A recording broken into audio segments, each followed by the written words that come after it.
Terdapat tujuan daripada eksperimen efek fotolistrik satu ini yaitu untuk menentukan pengaruh intensitas cahaya terhadap jumlah elektron foto atau arus listrik yang dihasilkan. Yang kedua, menentukan karakteristik fototube, fotosel.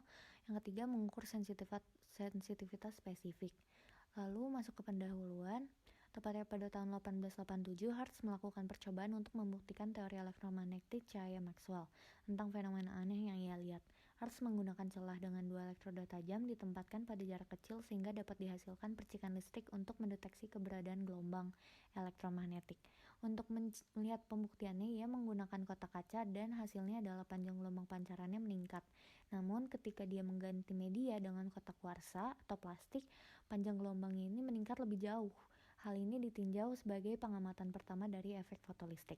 Lalu setahun berikutnya, Wilhelm Helmholtz mengkonfirmasi hasil ini dan menunjukkan bahwa sinar UV pada plat seng yang terhubung ke baterai menghasilkan arus karena adanya emisi elektron. Lalu setelah itu, pada tahun 1898, J.J. Thomson menemukan bahwa jumlah arus bervariasi dengan intensitas dan frekuensi radiasi yang digunakan.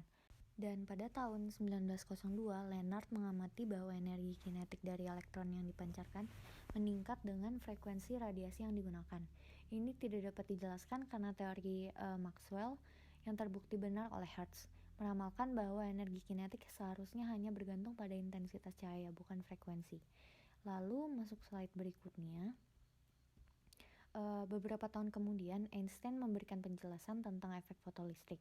Fakta-fakta eksperimen yang diperoleh itu bertentangan dengan fisika klasik, yaitu yang pertama itu energi kinetik elektron foton tidak bergantung intensitas, tapi hanya bergantung pada frekuensi cahaya. Yang kedua itu panjang gelombang cahaya di bawah satu panjang gelombang tertentu tidak mempengaruhi laju pemancaran elektron.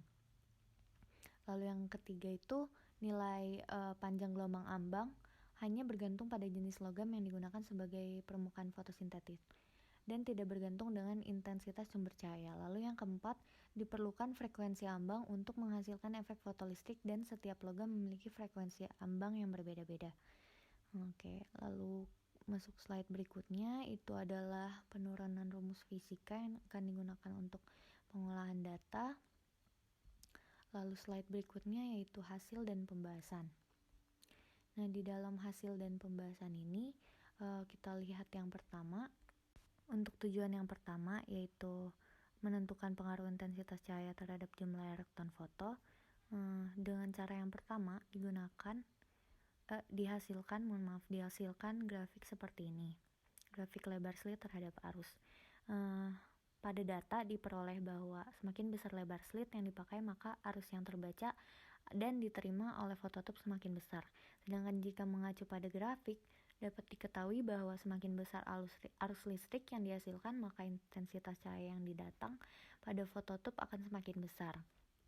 Lalu kita lihat yang kedua, grafik arus terhadap intensitas cahaya, yang mana merupakan sama bertujuan seperti pada percobaan 1. Pada grafik ini diketahui bahwa grafik ini linear, artinya semakin dekat jarak antara sumber cahaya dengan fototube, maka arus listrik yang dihasilkan pun semakin besar.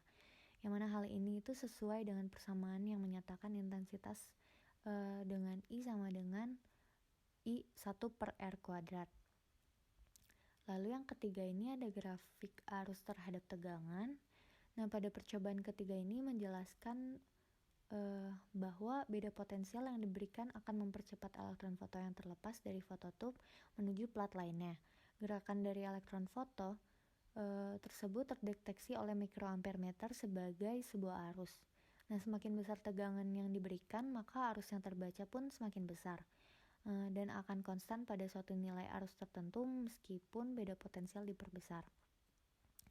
Lalu yang keempat, percobaan keempat, ini dihasilkan grafik yang menyatakan bahwa semakin besar panjang gelombang yang terpancarkan, maka akan semakin besar arus listrik yang dihasilkan.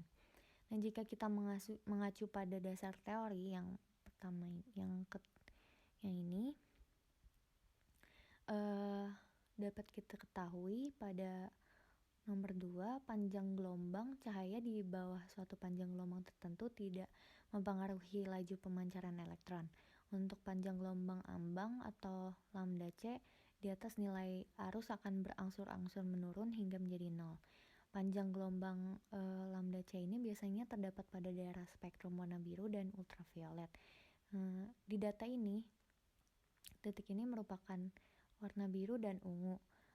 Dan grafik ini memang benar memperlihatkan bahwa dari titik ini ke titik ini berangsur-angsur bisa mencapai titik nol.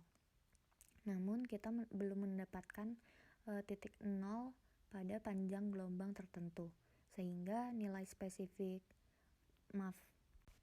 sensitivitas spesifiknya belum dapat divalidasi. Dan masuk ke slide kesimpulan, berdasarkan percobaan yang telah dilakukan, didapatkan kesimpulan bahwa tujuan pertama itu tercapai, yaitu intensitas cahaya berpengaruh terhadap jumlah elektron foto. Semakin besar intensitas, maka arus yang dihasilkan juga semakin besar.